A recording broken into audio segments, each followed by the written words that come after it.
प्यारे बच्चों, problem number 18 को देखो। ये थोड़ा सा कट रहा है, थोड़ा सा मैं इधर को घुमा देता हूँ। घूम जा, अब सही है।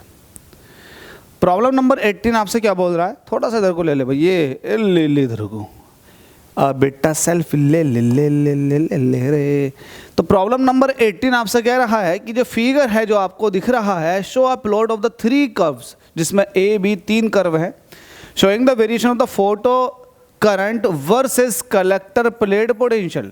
देखो 2-3 ग्राफ है, उसमें से एक ग्राफ ये है कि फोटो करंट की बात चल रही है और साथ में कलेक्टर पोटेंशियल की बात चल रही है। तो आपसे कह रहा है for different intensities I1, I2 और एंड I3, 3 अलग अलग इंटेंसिटी यूज की गई है लाइट की। देखो एक चीज दिमाग में फिट कर लो, इंटेंसिटी ज्यादा होगी ना अगर लाइट की तो करंट ज्यादा होगी, काइनेटिक एनर्जी ज्यादा नहीं होगी। ध्यान रखना, इंटेंसिटी ज्यादा इट मीन्स करंट ज्यादा, लेकिन काइनेटिक एनर्जी सेम अगर आपने कलर सेम यूज किया है, मतलब फ्रीक्वेंसी सेम यूज की गई है। तो यहाँ से मोटे तौर पर आप ये याद रखें कि अगर एक ही कलर की 2 अलग अलग इंटेंसिटी हैं तो जिसकी इंटेंसिटी ज़्यादा होगी उसके लिए कलेक्टर छोड़ो, आप ये कह सकते हैं फोटो इलेक्ट्रिक करंट ज़्यादा होगा। अब यहाँ पर देखो, आप ये ग्राफ दे रखा है, तो आपसे पूछने क्या चाह रहा है? आपसे ये पूछना चाह रहा है point out the 2 curves for which the incident radiation have the same frequency but different intensities. आपसे कह रखा है सेम फ्रीक्वेंसी वाले कर्व को देख लो, कौन सा सेम फ्रीक्वेंसी वाला।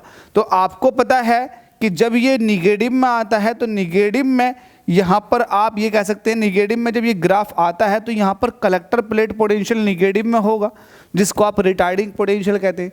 अब ये भी आपको पता होना चाहिए, रिटार्डिंग पोटेंशियल डायरेक्टली प्रोपोर्शनल होता है फ्रीक्वेंसी के। अब जाहिर सी बात है, ये जो 2 कर्व हैं इनके लिए रिटार्डिंग पोटेंशियल कोई एक होगा, ऊपर वाले कर्व के लिए रिटार्डिंग पोटेंशियल यहाँ पर होगा कहीं ना कहीं। बिल्कुल सही बात है। तो इसका मतलब रिटार्डिंग पोटेंशियल जो है वो ए और बी के लिए वो सेम होगा। जब ए और बी के लिए रिटार्डिंग पोटेंशियल सेम है तो जाहिर सी बात है इनकी फ्रीक्वेंसी भी सेम होगी।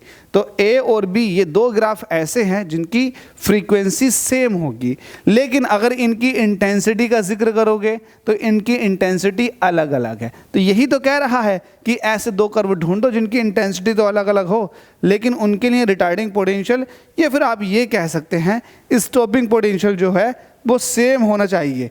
देखो आपसे कह रहा सेम फ्रीक्वेंसी, अब स्टॉपिंग पोटेंशियल सेम है तो जाहिर सी बात है सेम फ्रीक्वेंसी आ जाएगी। तो सेम फ्रीक्वेंसी इन दोनों ग्राफ की है, साथ में ये दोनों ग्राफ की इंटेंसिटी अलग अलग है।